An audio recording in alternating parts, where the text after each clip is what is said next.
Merla has two housemaids. Because of the new Kasambahay law, her housemaids talked with her demanding that they be given their SSS, Pag-ibig, and PhilHealth benefits.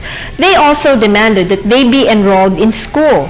What worried Merla more was when she overheard her housemaids talking that they will join a labor union to ensure their benefits. Merla is in a quandary whether the demands of her house helps are still reasonable. Merla, the Kasambahay law has enacted or was enacted to give to our house helps and not to give them the upper hand in demanding unreasonable benefits. Since you did not disclose to us the rates of salaries that you give or you give to your house help, we will presume that you are giving them the minimum salary of 2,500 pesos per month.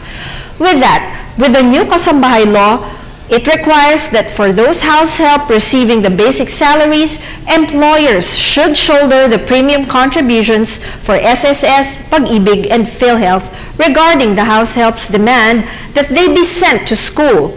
The Labor Code requires the employer to provide only the basic education, meaning from elementary to high school. But if the house help refuses to go to school, we see no problem regarding that issue.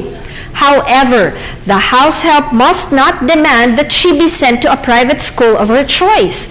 The most reasonable means of education that can be given to them is the free education provided by the government in public schools.